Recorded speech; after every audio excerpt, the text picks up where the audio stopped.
이제부터 선생님이랑 해야 되는 거 열 파트야. 51페이지부터겠죠?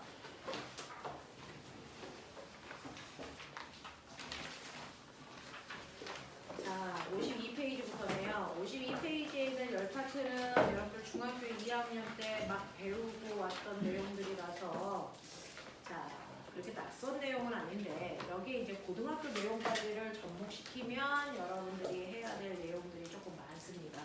그래서 필요한 거는 예쁘게 메모하시면서 따라오시면 되고요. 숙제는 65페이지까지인데 최선을 다해서 빨리 풀고 문제를 최대한 풀어놓고 가도록 하죠.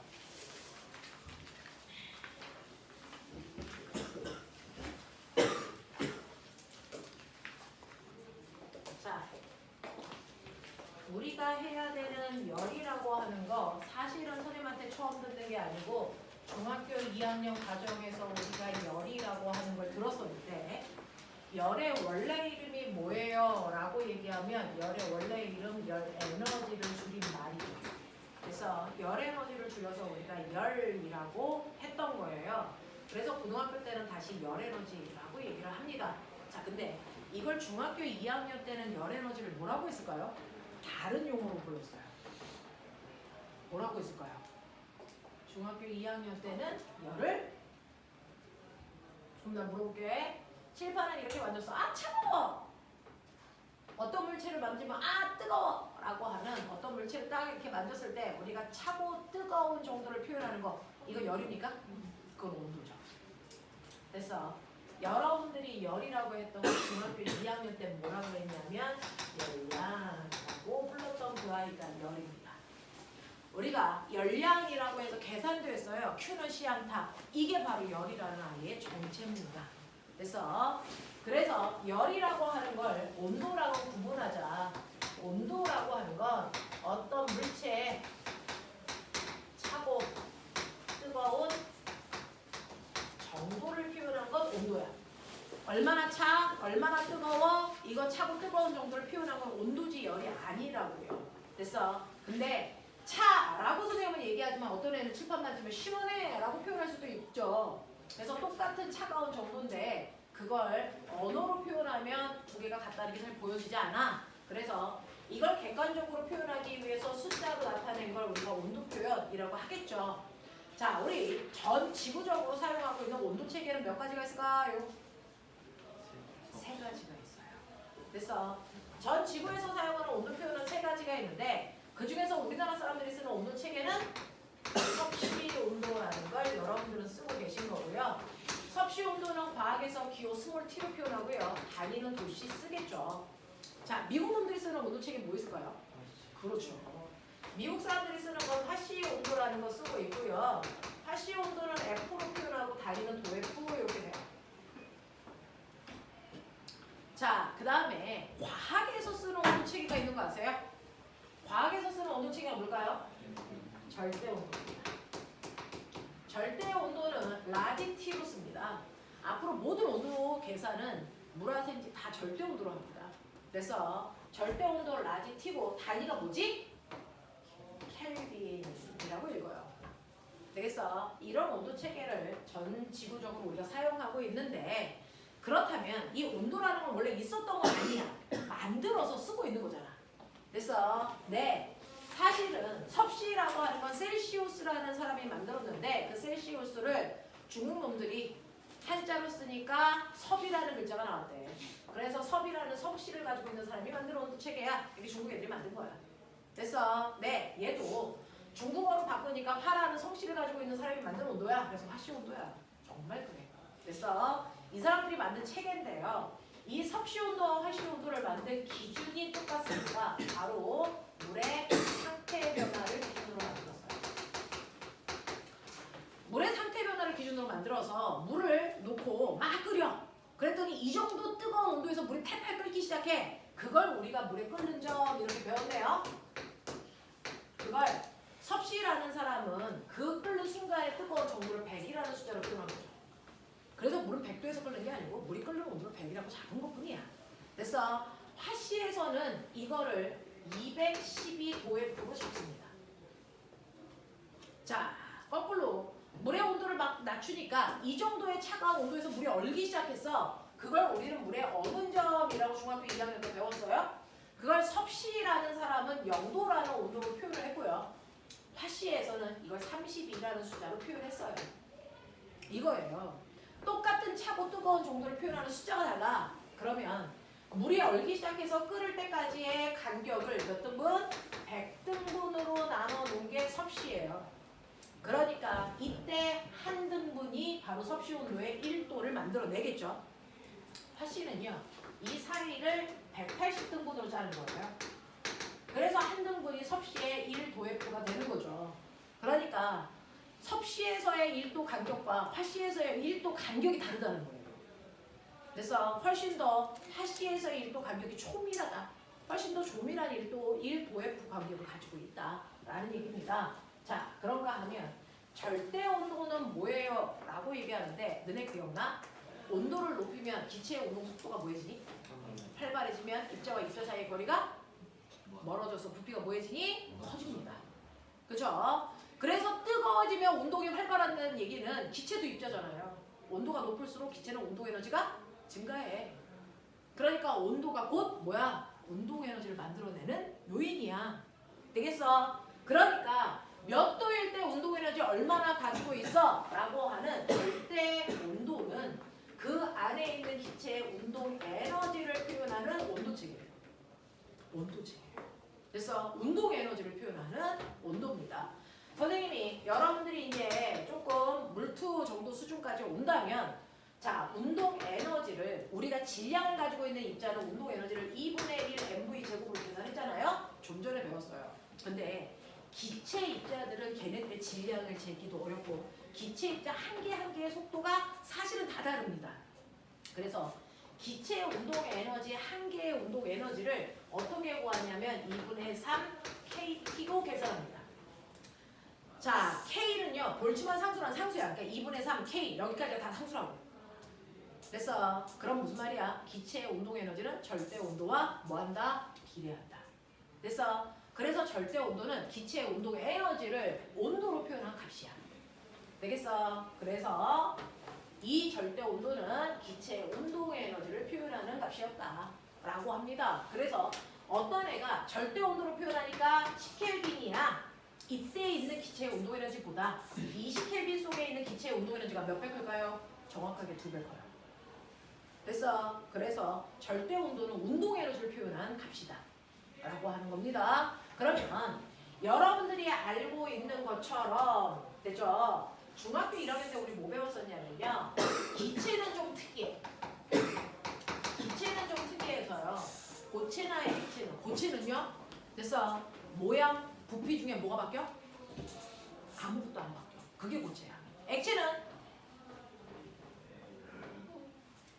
부피는 안 바뀌고 모양만 바뀌어. 그치? 기체는 모양도 부피도 다 바뀌어.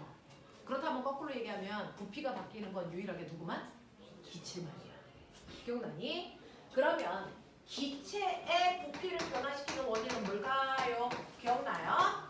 기체의 부피를 변화시키는 원인 중학교 1학년 때 배웠어. 기체의 부피는 네, 압력과 온도에 따라 바뀌어요. 그 중에서 기체의 부피를 변화시키는 첫 번째 원인 온도입니다. 이게 바로 절대 온도예요. 자, 절대 온도를 높이면 기체의 부피는 정확하게 올라가지요. 라는 얘기. 자, 온도가 높아지면 부피는 증가한다. 무슨 관계? 비례 관계. 이 얘기 누가 했어? 샤를. 그래서 이거를 우리 샤를 법칙 이렇게 얘기해요. 온도와 부피 사이에는 비례 관계가 있어 라고 한 사람이 바로 샤를이잖아요. 그래서 샤를이라는 사람은 온도와 부피는 비례하는데 이 온도가 만약에 스몰 t, 섭씨 온도라면 섭씨 온도가 0도일 때 기체는 부피가 있게 없게? 0도일 때 기체는 부피가 있게 없게? 있죠. 그러니까 밖에 나가서 우리가 0도일 때도 숨 쉬죠. 대기가 있으니까. 그래서 0도일 때도 기체는 부피가 있고 온도를 높이면 거기서부터 일정하게 증가해. 이게 샤를 법칙이잖아. 그러면 온도를 높일 때 부피가 일정하게 증가한다면 꼬매나 거꾸로 온도를 낮추면 부피는 거꾸로 일정하게 감소해 갈 거야. 그러다가 어느 순간이 되면 기체의 부피가 0이 되는 순간도 존재해. 기억나니? 몇 도? 몇 도? 영하 273도. 맞아. 네, 그렇다면 영하 273도를 기준 온도로 다시 잡으면 여기서부터 정비례하는 온도가 만들어지겠죠? 됐어? 자, 그래서 만든 이 온도가 바로 무슨 온도? 절대 온도입니다. 이때가 바로 0켈빈이죠. 되겠어? 네, 이렇게 만든 겁니다. 자, 그러면서 보시면 그렇다면 이걸 절대 온도로 바꾸면 절대 온도와 부피를 정비례하는데, 그쵸? 정비례하는데 이때 기울기는 일정해. 그러니까 샤를 법칙은 사실은 절대 온도분의 부피는 일정한 상수값을 가져요. 이 얘기를 한 거죠. 그쵸? 기울기가 일정하니까. 자, 그런가 하면 기체의 부피를 변화시키는 두 번째 요인이 아까 내가 얘기한 압력이래. 그러면 압력을 크게 하면 부피는 어떻게 될까? 줄어들겠죠? 무슨 관계라고? 반비례 관계. 이 얘기 누가 했냐? 그렇죠. 그래서 이걸 보일 법칙 이렇게 얘기합니다. 자, 이걸 그래프로 그리면 여러분들 압력과 부피는 반비례하니까 반비례 그래프 이렇게 그려야죠. 근데 이 반비례라고 할 때 그 안에 숨어있는 뜻도 수학 시간에 배우셨을 텐데 반비례 그래프에서 어떤 점을 잡더라도 그 순간에 해당되는 압력과 부피를 곱한 값은 또 다른 위치에 있는 아이의 압력과 부피를 곱한 값이랑 반드시 어때야 된다? 같아야 된다. 그러니까 이 곱한 값도 일정한 상수값을 또 갖는다. 이런 얘기죠. 됐어. 그래서 압력과 부피를 곱한 값은 또 다른 상수값을 가져. 이게 보일 법칙이잖아요. 근데 나중에 여러분들이 화학을 하시면 기체의 부피를 변화시키는 또 다른 요인도 배웁니다. 세 번째 요인 뭘까요? 그냥 화학하고 있는 생각들이잖아. 자, 바로 몰수, 입자수입니다. 기체의 입자가 지금보다 2배 커지면 부피도 똑같이 2배 커져야 되는 거죠. 그래서 기체의 입자수가 커질수록 부피도 커지는 비례관계 가지고 있어. 이 얘기를 한 사람이 중학교 3학년 때 이거 배우거든요. 기체는 종류와 상관없이 입자수와 부피는 비례관계가 있어. 이거 배웁니다. 근데 그 얘기를 한 사람이 바로 아보가드로입니다. 그래서 아보가드로의 법칙입니다. 이걸 나중에 고등학교에 올라가면 이름을 배우겠지만 어쨌든 이렇습니다. 그렇다면 이런 식으로 기체의 부피를 결정하는 인자들이 있어. 근데 여기에서 위에서 보시면 이 둘은요. 온도와 부피는 비례하는 상수값을 가지고 있고 압력과 부피는 반비례하는 상수값을 가지고 있는데 나 물어볼게. 이 상수와 이 상수가 같니? 아니죠. 다르죠. 됐어. 그러면 이 둘을 동시에 만족하는 상수는 없니? 라는 겁니다. 이 둘을 동시에 만족하는 상수라는 건 존재할 수 없어? 나 그거 찾고 싶어. 그게 바로 웨이차를 법칙입니다. 이 둘을 만족하는 특이한 상수를 나는 구하고 싶어요. 이걸 우리가 기체상수라고 합니다. 그러니 여러분들이 알고 있는 것처럼 온도와 부피는 비례하고 압력과 부피는 반비례하는데 이 둘을 동시에 만족하는 특이한 상수를 구하고 싶어. 이걸 기체상수라고 할 거야. 그래서 이 기체를 표준 상태에다 집어넣습니다. 표준 상태를 스탠다드한 온도와 압력 상태 STP 조건이라고 화학 시간에 쓰는데 그게 0도씨 1기압 1몰일 때 아보가드로가 얘기했어요. 모든 기체는 22.4리터의 부피를 차지한다. 뭐 이런 얘기를 했거든요. 고등학교에 올라가면 파워의 기본 얘기입니다. 되겠어? 자, 그러니 여기에다가 이 조건을 한번 넣어보겠다는 거예요. 여기다가. 그래서 기체상수를 찾겠다는 겁니다. 그러면 0도씨라고 하는 걸 여기다 넣을 건데 얘는 절대온도, 얘는 섭씨온도죠? 그럼 기억납니까? 어떻게 하면 섭씨온도를 절대온도로 바꿀 수가 있을까요? 앞으로 여러분들이 모든 섭씨온도를 절대온도로 바꿔서 써야 되는데 절대온도는 섭씨온도에다가 얼마? 273을 더하셔야 됩니다. 되겠어? 그러니 우리가 물이 어느 온도가 0도라고 했죠? 이걸 절대온도로 표현하면 273켈빈에서 물은 얼어요. 이 뜻이에요. 됐어? 물이 끓는 점이 100도라고 했죠? 절대온도로 바꾸면 물은 373켈빈에서 끓어요. 이런 뜻이에요. 그러면 물이 얼기 시작해서 끓기 시작할 때까지가 몇 등분? 100등분이에요. 됐죠? 그러니까 섭씨 온도와 절대 온도에서의 1도 간격은 똑같다. 이런 뜻입니다. 알겠어? 이런 얘기야. 온도 변화량은 똑같습니다. 그러니까 0도씨라고 하는 건 여기다 273을 집어넣으라는 얘기예요. 그 다음에 1기압, 어차피 너네는 듣고 말 거지만 1기압이라고 하는 거 중학교 3학년 요번 시험범위죠. 2단원. 1기압의 크기는 1013 헥토파스칼입니다. 헥토라는 단어는요. 우리 킬로는 공 몇 개 대신에 붙냐? 3개. 헥토는 공 2개 대신에 붙어요. 됐어. 그래서 얘는 101300 파스칼이고요. 파스칼은 과학자 이름이죠. 단위가 복잡해서 과학자 이름 바꾼 것 뿐이죠. 그럼 원래 단위가 뭘까요?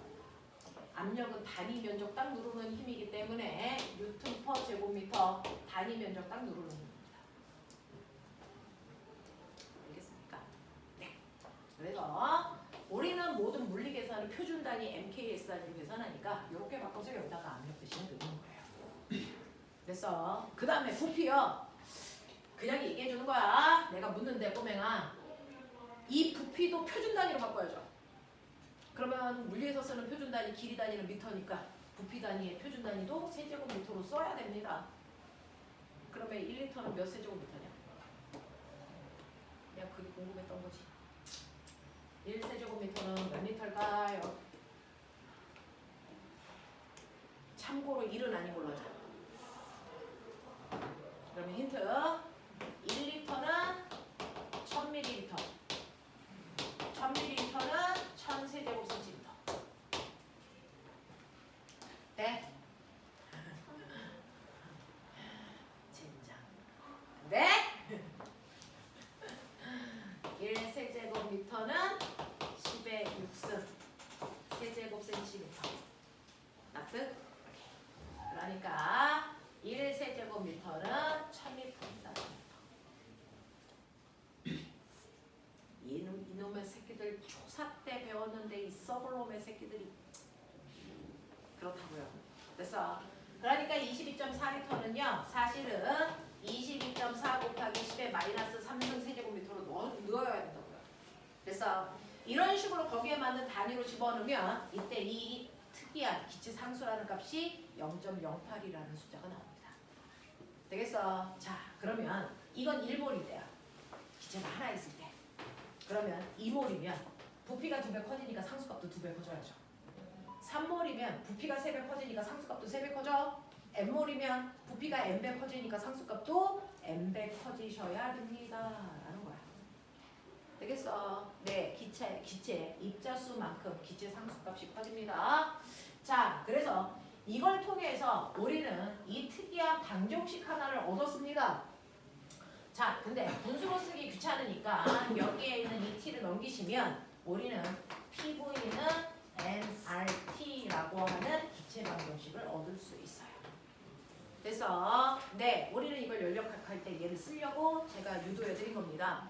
여러분이 화학 시간에도 많이 쓰는 기체 방정식이라고 하는 PV는 nRT라고 하는 거 중학교 1학년, 3학년 때 배웠던 얘네들을 정리한 겁니다. 그래서 저걸 정리해서 만든 게 기체 방정식 PV는 nRT라고 하는 게 나온다 라고 하는 것도 좀 기억해 두시면 되고, 그러면서 기억하셔야 되는 거 절대 온도는 기체의 운동 에너지를 표현하는 온도체계다. 절대 온도와 운동 에너지는 비례한다. 알겠습니까? 이런 것들이야. 자, 그래서 우리가 쉽게 그냥 온도라고 했던 게 사실은 이런 원리가 있었다. 그런 것들이 세 가지 온도 체계를 만들었다라고 하는 것도 좀 기억합시다. 자, 그러면서 섭씨 온도는 영하 온도가 있죠. 영하 10도. 우리 겨울에 열나 추웠잖아요. 80도 영하 온도가 있어요. 절대 온도는 영하가 존재하지 않습니다. 그래서 0켈빈이 가장 낮은 온도입니다. 그래서 얘를 절대 온도라고 표현합니다. 자, 이거보다 더 낮은 온도는 존재할 수 없고요. 0켈빈이라면 기체의 운동 에너지가 얼마라는 거야? 0이죠. 기체의 입자가 움직이지 못하는 상태. 그만큼 축소하는 거예요. 되겠습니까? 이렇게 되는 체계를 우리가 온도로 표현할 수 있다. 자, 그러면 우리가 이제 온도를 잴 수 있는 온도계를 만들어서 그거 가지고 어떤 액체 물질의 온도를 재죠. 그랬더니 여기에 한 놈은 80도의 뜨거운 물이래요. 80도의 뜨거운 물이고 한 놈은 20도의 찬물이래요.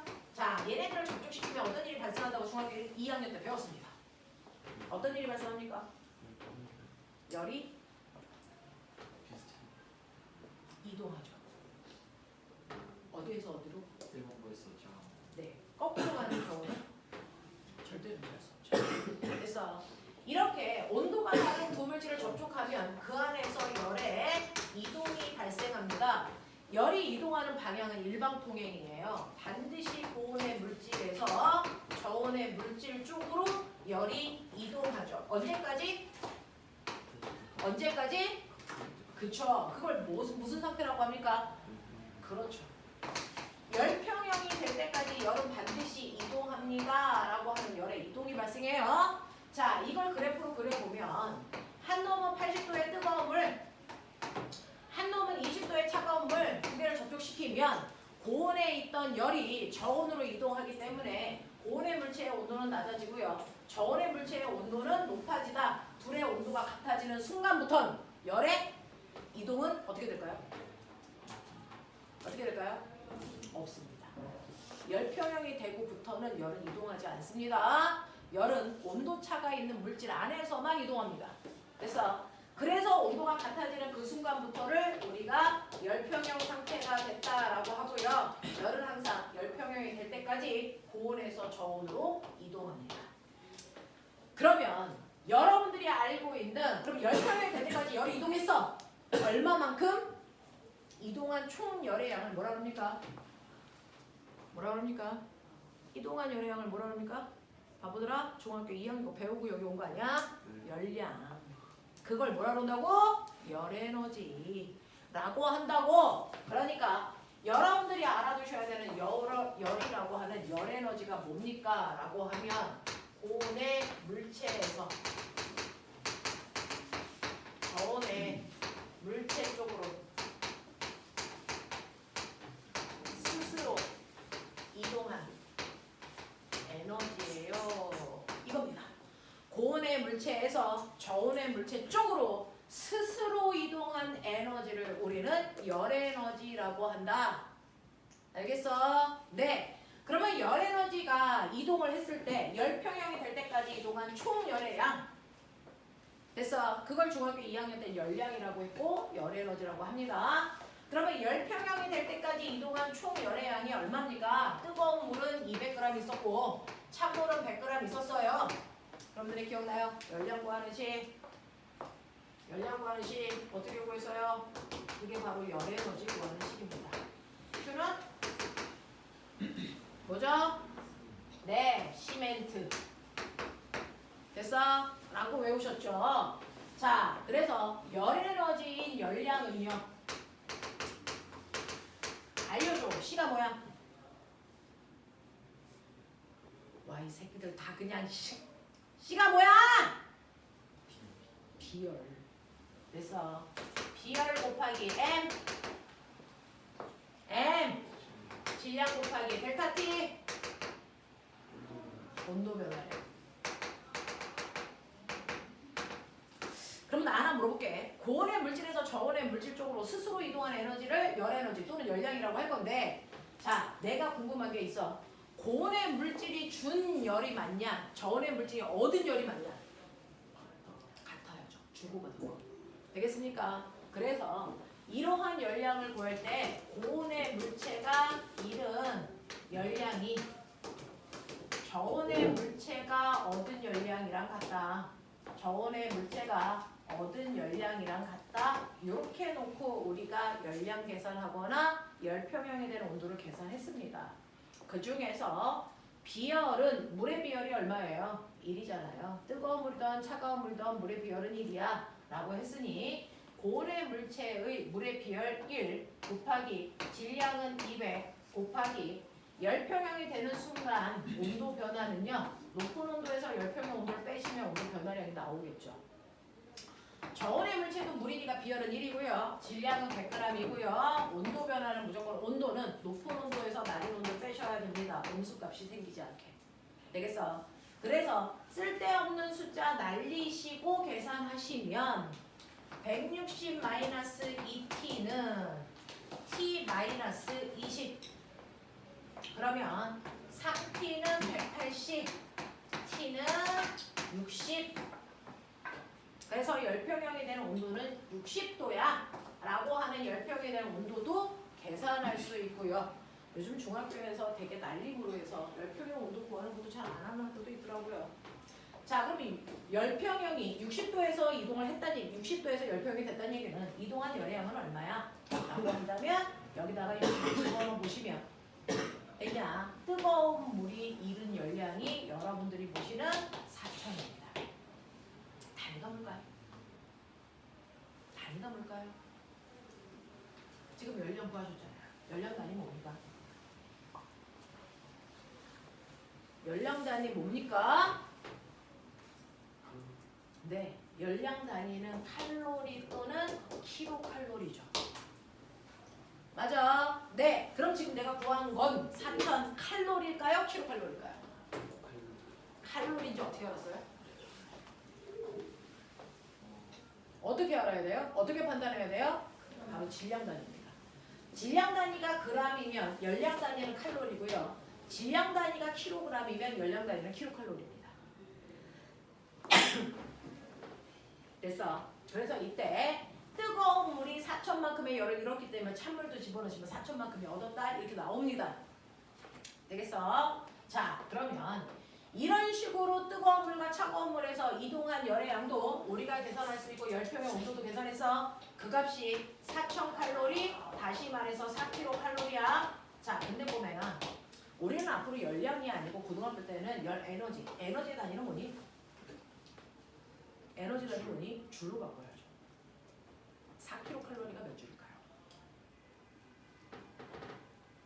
이 얘기입니다. 그래서 열량의 단위는 킬로칼로리를 주로 쓰는데 열 에너지는 줄로 계산하는 거야. 되겠지? 자, 그래서 1kcal가 몇 줄의 열량, 1kcal가 몇 줄의 에너지와 같을까? 이걸 실험을 해봐야죠. 그래서 증명해야죠. 단위 완성할 수 있게. 됐어. 그래서 그 실험을 어떻게 하는지 아세요? 이렇게 물이 든 컵에다가 그 물투 내용이에요. 여러분들은 그냥 이해하기 위해서 필요한 내용을 설명하는 겁니다. 물이 들어있는 통에다가 바람개비 모양의 프로펠러가 달려있는 막대기를 꼽습니다. 그래놓고 여기에다가 이렇게 줄을 매답니다. 그래서 이 A라는 줄을 탕 하고 치면 이 새가 도르륵 내려오면서 여기 감겨있던 실을 풀어요. 됐어. 그러면 이 프로펠러가 뭐 할까? 그것 때문에 돕니다. 그러면 이때 이 프로펠러가 막 돌면서 무슨 에너지가 생긴 거야? 추가 감소한 위치 에너지만큼 무슨 에너지가 생겼을까요? 운동 에너지가 생기겠죠. 그래서 프로펠러가 이 안에서 막 돌게 되면 도는 프로펠러가 이 안에 있는 물과 뭐 합니까? 마찰. 그것 때문에 뭐가 발생합니까? 열이 발생하죠. 되겠어? 그래서 추가 감소한 예를 들어 감소한 위치 에너지가 100이었다고 쳐봐.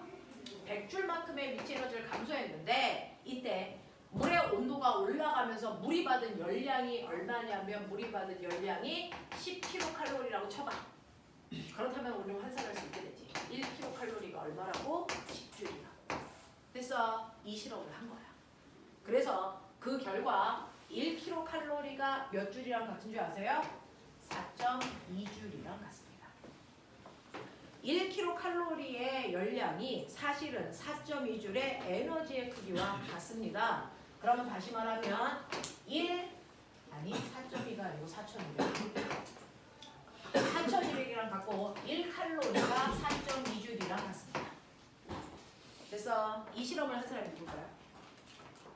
이 실험을 해서 이 특이한 숫자를 알아낸 사람이 누굴까요? 이 숫자를 우리는 열의 일당량이라고 해요.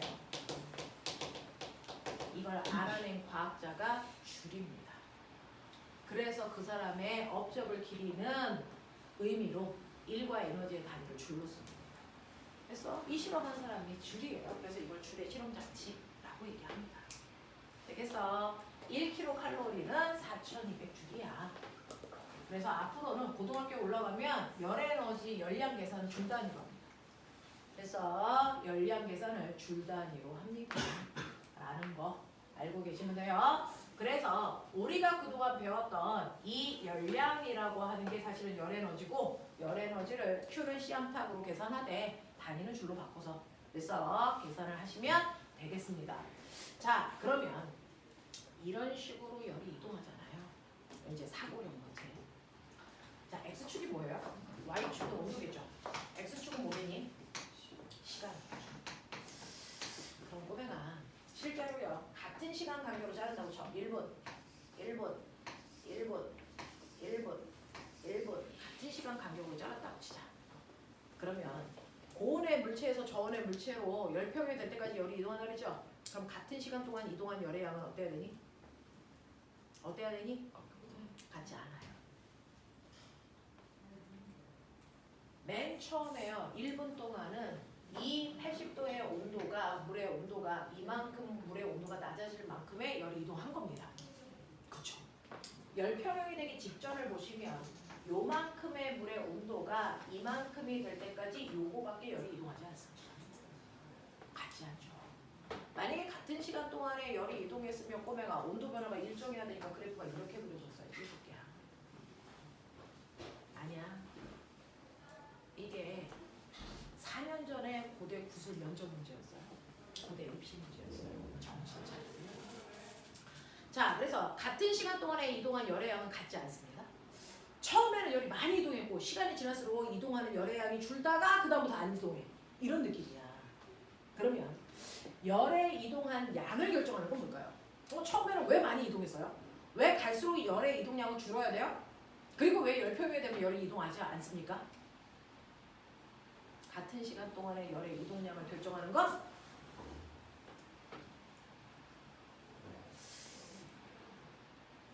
뭘까요? 두 물질의 온도 차이입니다. 두 물질의 온도 차이입니다. 두 물질의 온도 차이가 점점 줄면 줄수록 이동한 열의 양은 감소. 됐어. 그래서 두 물질의 온도가 같아져 온도차가 없어지면 더 이상 열을 이동하지 않습니다. 그러니까 열을 미는 원동력은 두 물질 사이의 온도차입니다. 온도차가 클수록 같은 시간 동안의 열이 와 움직입니다. 알겠어요? 그런 얘기입니다. 라고 하는 우리가 너무나도 그냥 그런가 봐 라고 했던 그래프를 분석하시는 게 사고입니다. 되겠어? 자, 이런 식이 바로 여러분들이 알고 있는 열량이라고 하는 거고요. 그 다음에 열량 구할 때 여러분들이 아까 Q는 C안팎이라고 했을 때 이 C가 비열이라고 하셨어요. 비열이 뭡니까? 비열이 뭘까요? 온도를 어떤 물질의 온도를 물만 돼? 액체만 돼? 다 돼요. 됐어. 네, 어떤 물질? 말해봐. 비열이 뭐야? 어떤 물질? 1kg을 1도 높이는데 필요한 열의 에너지를 비열이라고 합니다. 비열은 반드시 어떤 물질을 1kg으로 잘라야 됩니다. 어떤 물질 1kg을 1도 높이는데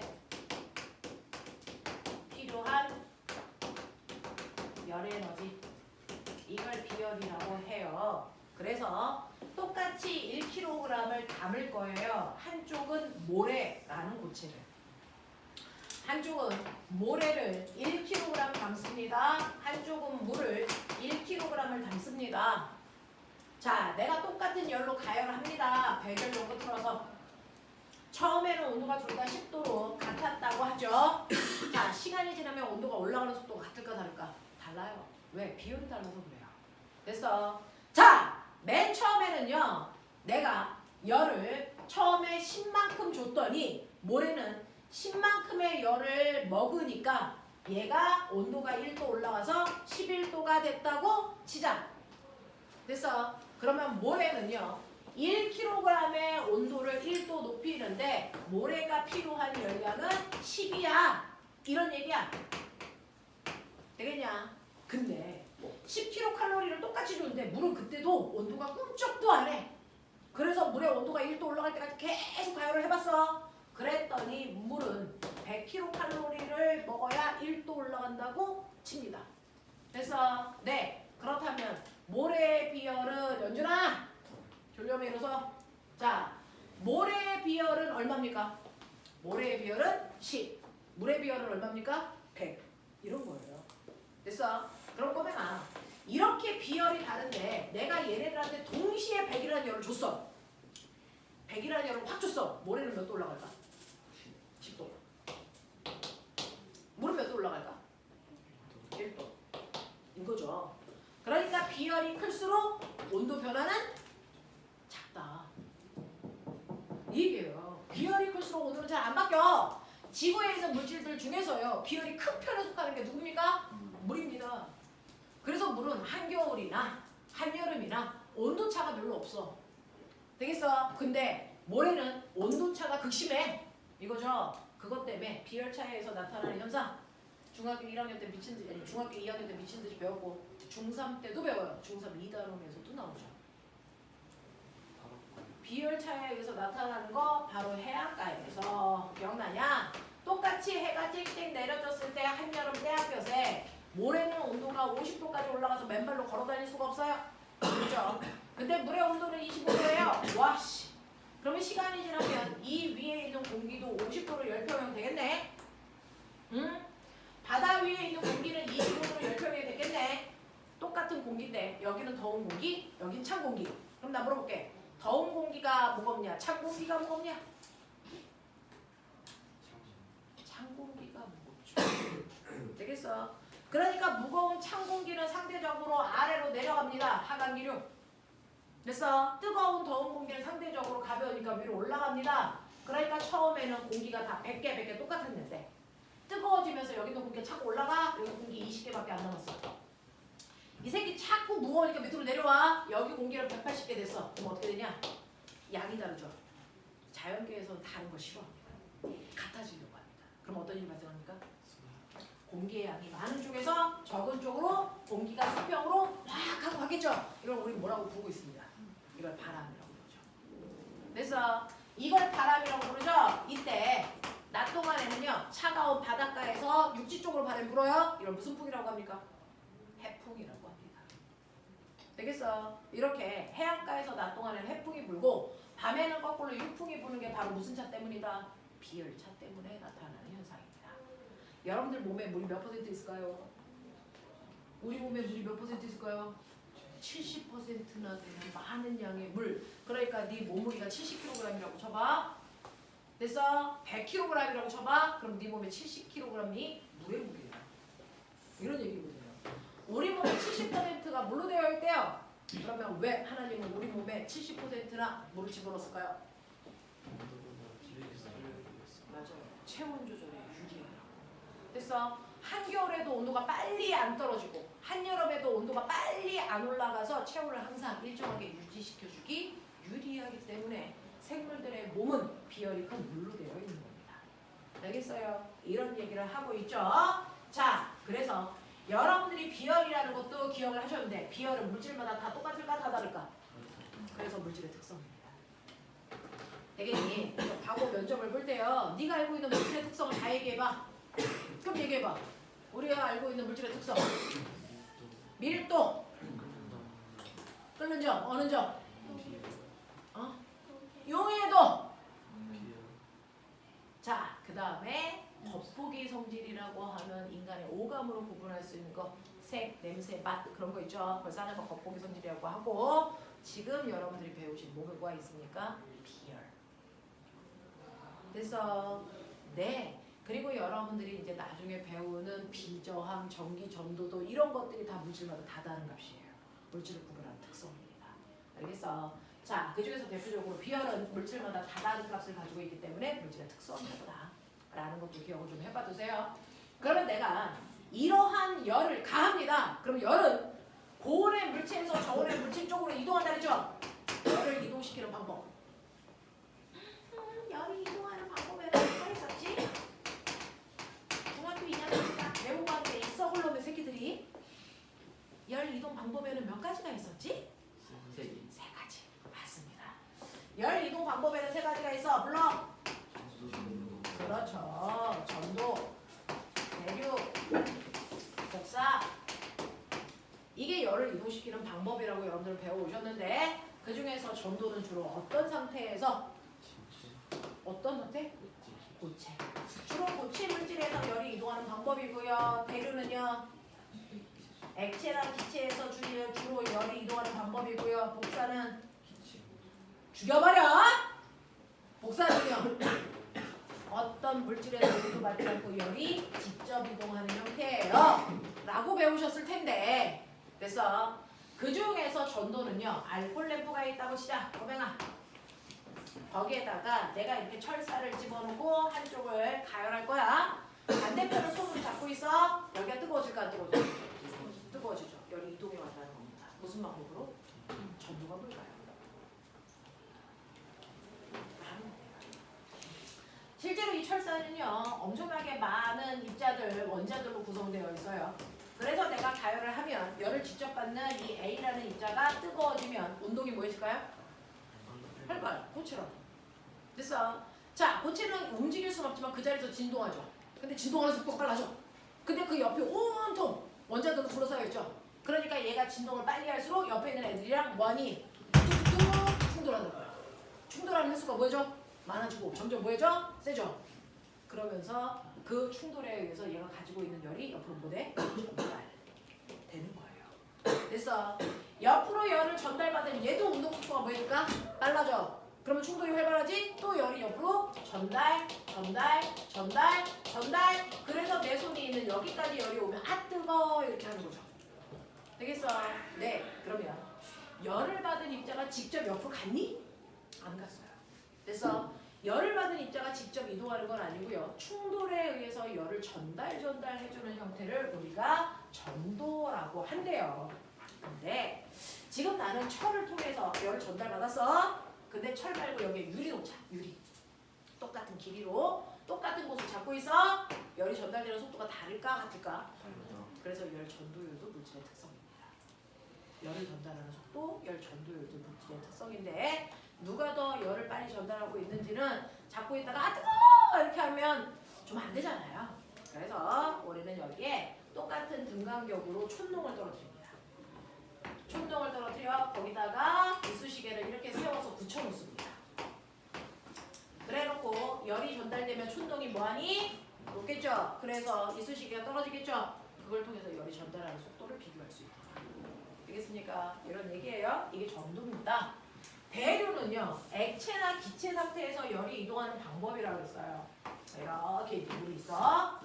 여러분들이 여기를 이쪽만 알코올 램프로 가열한다고 치죠. 그러면 여기에 있는 입자들만 열을 일단 처음에 받아. 그러면 여기 있는 입자들이 열을 받으면 입자와 입자 사이의 거리가 뭐 해줘야 돼? 멀어져.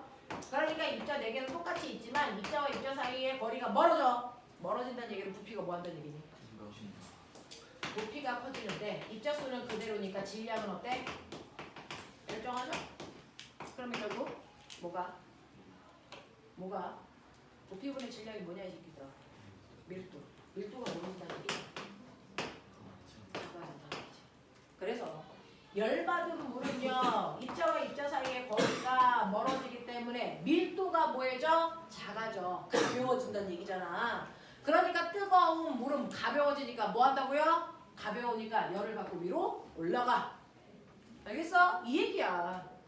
열을 받고 올라가. 그럼 이 자리가 비잖아. 그럼 어떡하니? 그 위에 있는 차가운 애가 밀려서 이 자리로 와. 다시 열 받아. 걔 올라가. 그러면 그 옆에 있던 차가운 애가 다시 채워. 이걸 반복. 됐습니까? 그걸 우리가 뭐가 일어난다고 그래요? 대류가 일어나라고 얘기하는 거죠. 그래서 대류는 열을 받은 입자가 직접 이동하는 거야. 열을 갖고. 됐어? 네. 이런 현상들을 우리가 대류라고 하는데 이게 물이나 공기 중에서 일어나요. 이것 때문에 해풍과 육풍이 발생합니다.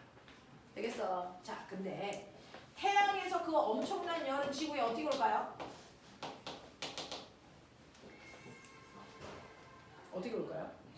여기 우주에 뭐가 있어요? 아무것도 없어요. 고체도 액체도 기체도 없잖아요. 이때 열은 어떻게 옵니까? 누구의 도움도 받지 않고 직접 오죠. 뭐라고 그럴까? 복사라고 합니다. 되겠어? 이런 식으로요. 열이 전달되는 방법도 여러분들이 좀 알아두시면 좋을 것 같고요. 그 다음에 열이라고 하는 애는요. 단순한 남자 같은 애들이죠. 남자애들은 그래서 한 번에 하나밖에 못해요. 여자애들은 TV도 보면서 밥도 먹으면서 친구하고 카톡도 합니다. 한 번에 여러 가지 동시에 할 수 있죠. 근데 남자애들은 한 번에 하나밖에 못하죠. TV를 볼 때는 TV만 봅니다. 그래서 뭐 이런 식이죠. 자, 열은 남자애들이랑 똑같아서요. 한 번에 하나밖에 못해요. 내가 이렇게 얼음이 들어 들어있는 컵에다가 열을 가열하죠. 열을 가하면 어떻게 됩니까? 얼음의 온도가 영하 20도야. 그러면 처음에 열은 얼음의 온도를 높이죠. 몇 도까지? 0도까지. 그랬다 어떻게 됩니까? 얼음을 녹이죠. 녹일 때는요. 모든 열이 얼음을 녹이는 데만 쓰기 때문에 온도가 올라가니 안 올라가니? 안 올라가죠. 그래서 온도는 변하지 않고 상태만 바뀝니다. 그랬다가 상태가 다 바뀌고 나면 다시 온도가 뭐합니까? 올라가죠. 몇 도까지? 100도까지. 그랬다가 100도가 되면 다시 물이 끓는데 모든 열이 다 쓰기 때문에 온도가 올라가지 않죠. 그랬다가 물이 다 끓으면 다시 온도가 올라가죠. 뭐 이런 느낌 아닙니까? 됐죠? 자, 그래서 여러분들이 중학교 1학년 때요. 가열할 때 가열냉각 곡선 배우면서 온도가 변하고 있다는 건 상태가 달라지지 않는다는 뜻이야. 온도가 일정한 구간이 상태가 바뀌는 구간이야. 이런 거 배웠어요? 그쵸? 자, 그래서 이렇게 찢어봐드릴게요. 불러. 상태, 고, 이거, 고액, 이거, 액, 액기, 그다음 뭡니까? 기. 그럼 오랜만에 하자. 자, 고체가 액체된대요. 상태 변화. 뭐라고 한다고요? 융해. 그 융해가 일어날 때까지 이만큼 이 시간 동안 가열한 열이 필요해. 이걸 뭐라 그러니? 융해열. 맞죠? 융해가 일어나기 시작하는 온도를 우리가 무슨 점? 녹는 점. 됐어. 그래서 다시 막 가열하다가 액체가 기체가 돼요. 이걸 뭐라 그래? 기화. 기화가 완벽하게 다 일어날 때까지 필요한 열을 기화열이라고 하고, 기화가 일어나기 시작하는 온도를 무슨 점? 끓는 점. 이렇게 얘기하죠. 되겠어? 자, 거꾸로 냉각하면 이게 반대로 냉각고만이 이렇게 나타나시면 되겠죠? 됐어? 이렇게 됩니다. 그랬을 때 꼬맹아 나 궁금한 게 있는데, 기체가 액체로 바뀌는 이 상태 변화를 뭐라 그러냐? 액화. 액화가 다 일어나는 동안 방출한 열을 액화열. 이때 온도는 무슨 점? 무슨 점? 무슨 점? 똑같이 끓는 점이더라. 그래서 끓는 점은 액체가 기체로 바뀌는 온도도 끓는 점이고, 기체가 액체로 바뀌는 온도도 끓는 점이고, 두 온도는 같아야 돼요. 그쵸? 자, 요거요. 액체가 기체로 바뀌어. 상태 변화 뭐라고 하니? 응고. 응고가 다 일어나는 동안 방출하는 열을 응고열. 응고가 일어나기 시작하는 온도를 어느 점. 같은 물질이면 녹는 점과 어느 점은 반드시 같아야 돼. 이런 얘기 했어요. 되겠어? 자, 근데 꼬매라. 이때요. 상태가 바뀌는 동안에 열의 출입은 있어요. 10칼로리, 20칼로리 있겠죠. 근데 눈에는 보이지 않아. 그래서 상태가 바뀌는 동안에 출입한 열을 우리는 다 싸잡아 잠자는 열, 잠열, 또는 숨어있는 열, 숨은 열 이렇게 얘기해. 됐어. 융해열, 응고열, 기화열, 승화열 이런 것들 다 싸잡아 우리가 잠열 이렇게 불러요. 됐어. 그러한 잠열이요. 물에 꼬맹아 융해열이 80칼로리 퍼 그램이거든요. 무슨 말인지 아세요? 물의 잠열 중 융해열이 80칼로리 퍼 그램. 이거 물을요. 그래서 얼음을 1g을 녹일 때 필요한 열이 얼마라고요? 80이야라는 뜻입니다. 맞냐? 그러면 얼음 1g을 녹일 때 80의 열이 필요하면 얼음 10g을 녹일 때 800. 되겠어? 네 라고 하는 이게 잠열이다 라고 하는 거 기억해 두시면 돼요. 그래서 우리가 잠열을 얘기할 때 단위 질량당 필요한 열 에너지를 얘기하니까 만약에 1g이 아니고 10g이나 40g이면 환산하시면 됩니다. 알겠어? 이걸 우리가 잠열이라고 한다. 자, 그러면 잠열은 뭔지 알았으니까 꼬매나 요 그래프의 요 기울기와 요 기울기의 의미가 뭘까요? 요거요 기울기. 기울기의 의미가 뭘까요?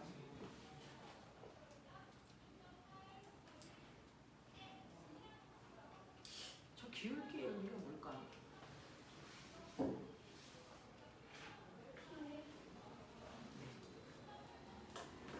이 기울기가 뭐냐면 실제로 같은 여론 장치로 가열을 했기 때문에 같은 시간 동안에 주고 있는 열의 양은 똑같은데요. 예를 들어서 얼음이요. 영하 20도에서 0도가 될 때까지 온도가 20도 올라가는데 2분 걸렸다고 치자. 그럼 거꾸로 얘기하면 2분 동안 가열한 열에 의해서 얼음은 온도가 20도 상승할 수 있어. 이런 뜻이야. 되겠어? 자, 그런가 하면 물은요. 여기 0도에서부터 100도가 될 때까지 내가 가열할 때 걸린 시간이 5분이라고 치자. 네. 그러면 5분이라고 하는 이 시간 동안의 온도가 100도 올라갔어요. 됐어? 라는 거야. 그러면 얼음은 2분이라는 시간 동안에 얼음의 온도를 20도 상승시킬 수 있다면 물은요 5분이라는 시간 동안 가열한 열로 100도를 상승시킨대요.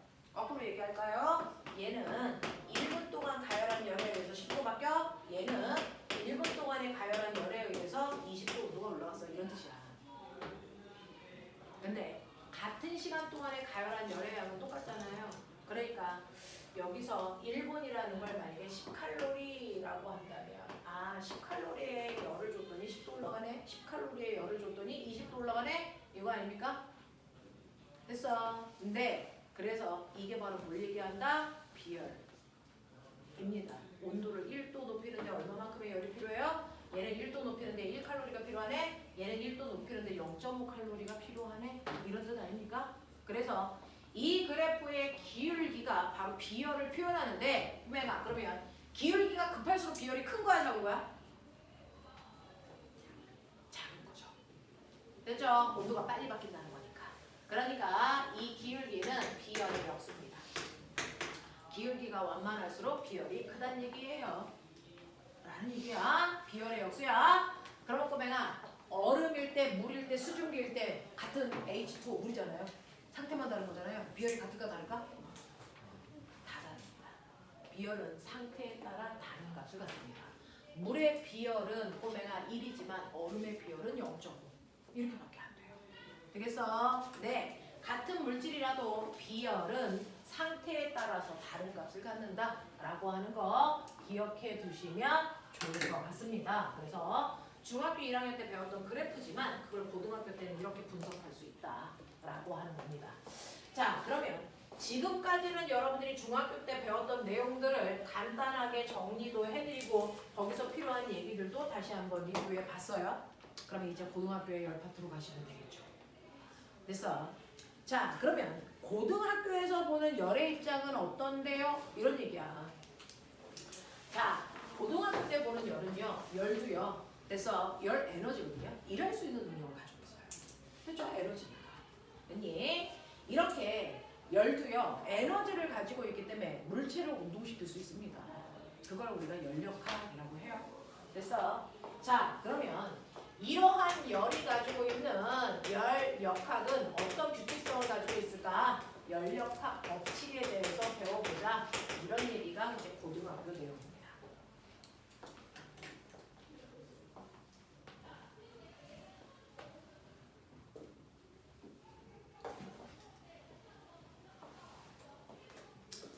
고등학교 내용에서는요, 열 에너지가 어떻게 물체를 운동시키고 그 안에는 어떤 규칙성을 가지고 있냐? 이걸 설명한 게 열역학 법칙인데요. 열역학 법칙에는 몇 가지가 있을까요? 세 가지가 있답니다. 열역학 법칙에는 세 가지가 있는데 그 중에서 첫 번째 열역학 제0법칙이라는 게 있어요. 얘는 별도의 추가 제목이 없어요. 그냥 열역학 제0법칙, 열역학 제1법칙, 열역학 제2법칙 이렇게 돼요. 열역학 법칙이 세 가지가 있는데 1법칙, 2법칙, 3법칙이 아니고요. 0법칙, 1법칙, 2법칙 이렇게 세 가지가 있는 거예요. 사실은 열역학 제1법칙을 알아내고 열역학 제2법칙을 알아냈는데 열역학 제3법칙이라고 하기에는 내용이 너무 허접해서 열역학 제0법칙이라고 붙여놓은 거야. 그래서 열역학 법칙이 이렇게 세 가지가 있는데 그 중에 열역학 제0법칙이라고 하는 거 별도의 제목은 없는데 그냥 선생님이 붙이는 내용은 얘는 열평형을 얘기하는 거예요. 열평형을 얘기하는 거라서 A와 B의 온도가 같대. 근데 꼬맹아 B와 C의 온도가 같대. 그러면 따라서 어떤 결론을 내릴 수 있을까? A와 C의 온도가 같다. 이게 그냥 연력학 제형 법칙이야. 그래서 A와 B의 온도가 같고 B와 C의 온도가 같으면 따라서 A와 C의 온도는 같을 거야 라고 하는 걸 우리가 연력학 제형 법칙이라고 한다. 되겠어? 그래서 연력학 제형 법칙은 국어에 마치 3단 논법 같은 느낌이죠. 그런 느낌이죠. 자, 그 다음에 고등학교 책에서는 여기서부터가 이제 본격적으로 나옵니다. 연력학 제1법칙부터 나오는데 연력학 제1법칙은 에너지 보존 법칙을 얘기합니다. 열 에너지도 보존돼. 이걸 얘기하는 게 연력학 제1법칙이야. 열 에너지도 보존돼. 이걸 얘기하고 있는 거예요. 자, 그래서 여러분들이 보시는 것처럼 왜 안 오죠? 모르는 얘기랑 같이 들어야 되는데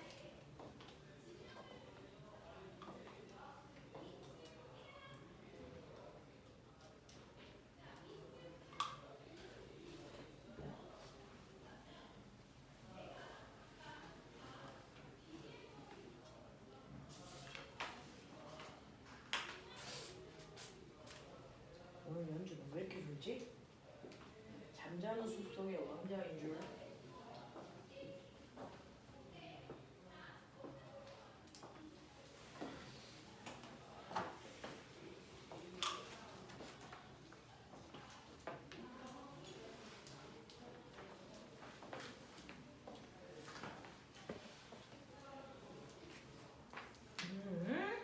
자, 해야 되겠어요. 해보죠.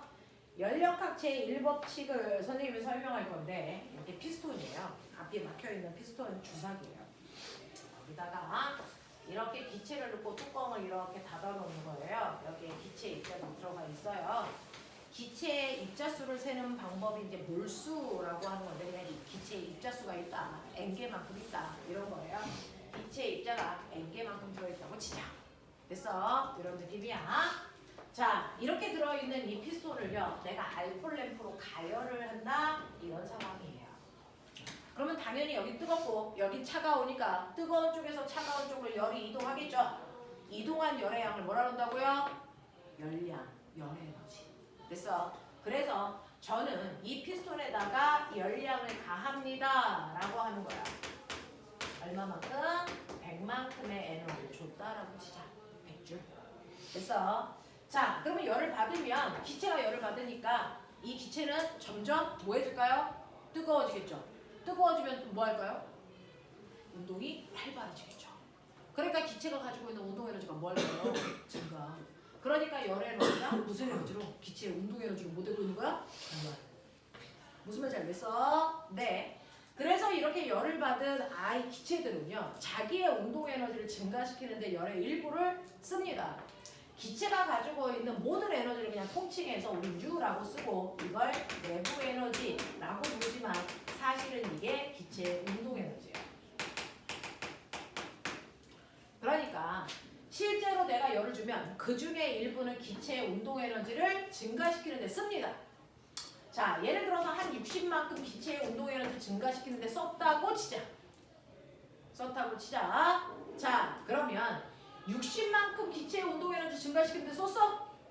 그러면 40은 없어진 거예요? 그럴 수가 없죠. 왜? 에너지는 보존되니까. 그러면 이 40이라고 하는 에너지는 뭐 할 때 썼을까요? 라고 얘기하면 이 40만큼의 에너지는 기체가 열을 받으면 운동이 활발해진다 그랬죠?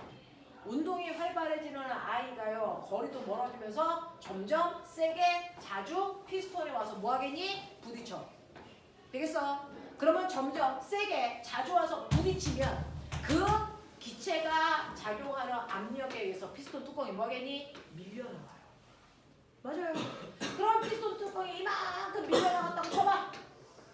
그러면 기체의 입장에서는 뭐예요? 압력을 통해서 힘을 주고 그리고 얘를 이만큼 이동시켰어. 기체는 뭐 했게? 뭐 했게? 이랬죠. 됐어. 피스톤에 힘을 가해서 피스톤 뚜껑을 이동시켰기 때문에 기체는 이랬다는 겁니다. 그 한 일의 양이 40입니다. 됐어. 그래서 받은 열 에너지나 기체 내부 에너지에다가 한일의 양을 더한 값이나 그 값은 반드시 어때야 된다? 같아야 된다. 에너지로 손실될 수 없다. 그래서 에너지 보존 법칙이 열에도 성립한다는 얘기입니다. 이게 연력학 제1법칙이야. 되겠어?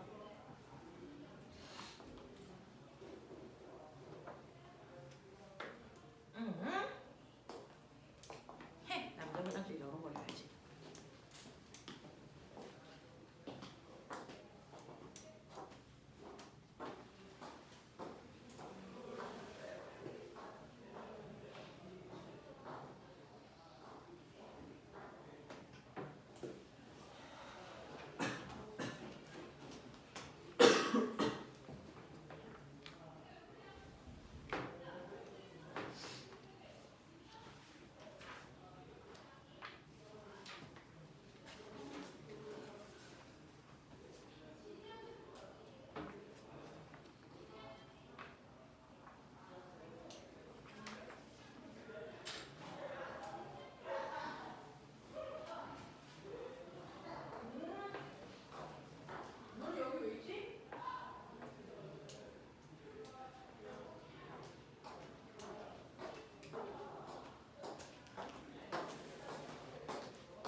화장실 문을 못 열었습니다.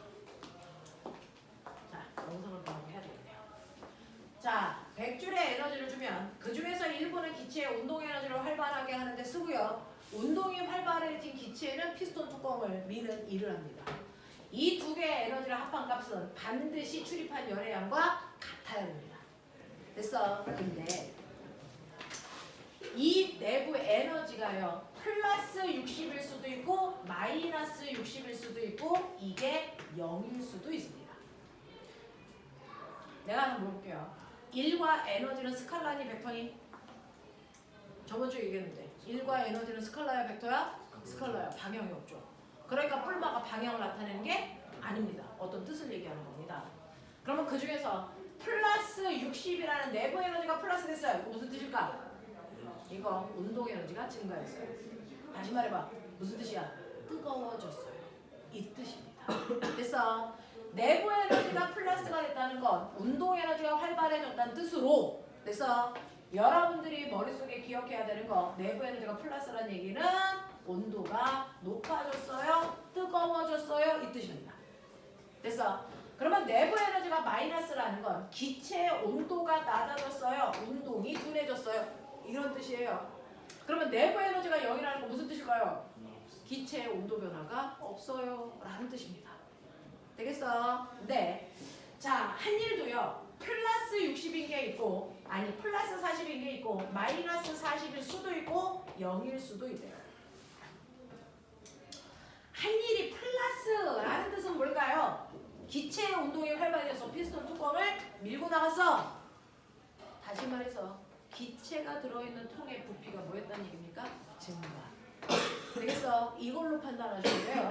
한일이 플러스라는 건 사실은 기체의 부피가 증가했다는 얘기다.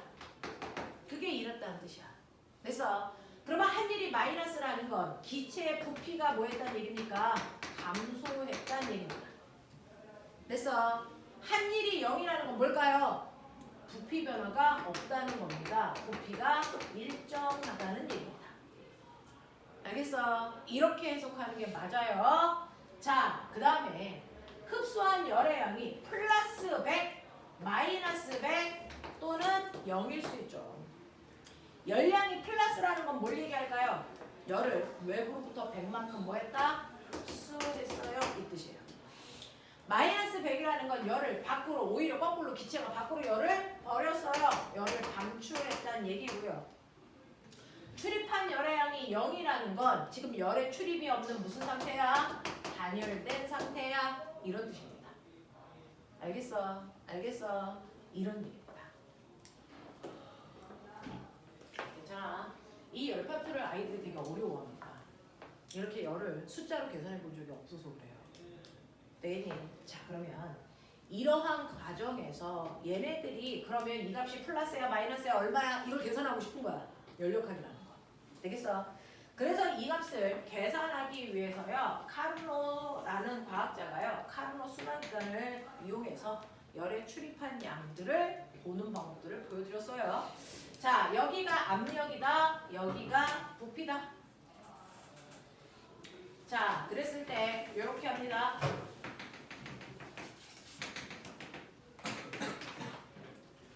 자, 여기가 단순한 숫자로 할게요. 압력 1, 압력 2, 부피 1, 부피 2. 그래서 자, 여기가 A 위치, 여기가 B 위치, 여기가 C, 여기가 D라고 하자. 되겠어? 민혁아 화장실 좀 가봐. 괜찮냐고 좀 물어봐. 혹시 아플까봐.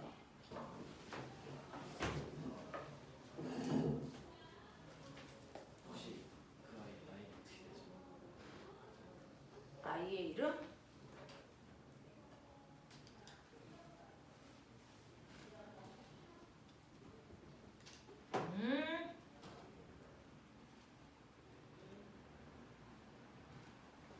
승주. 네. 네가 승주. 네. 그러면 그 친구는 지석이다. 송지석.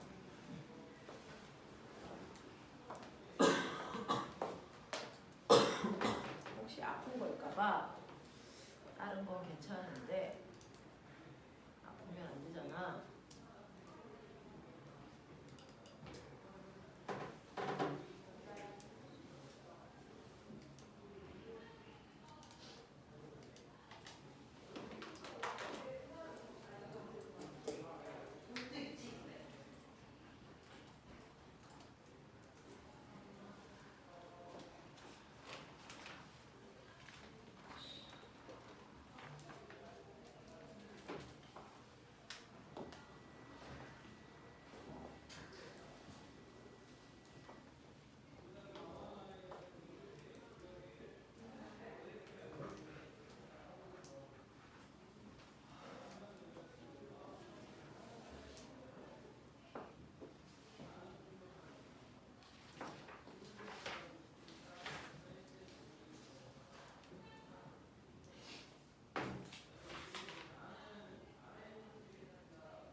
아가들아 58페이지 잠깐만 풀어.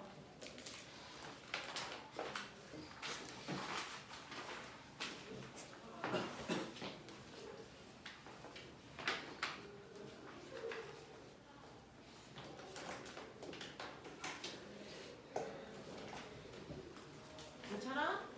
아픈 건 아니야?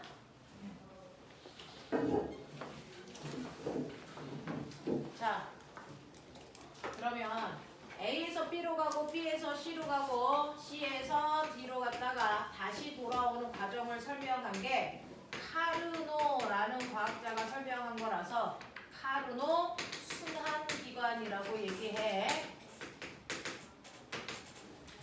이 카르노 순환기관에서 나타나는 특징을 보시면 열역학의 큰 흐름을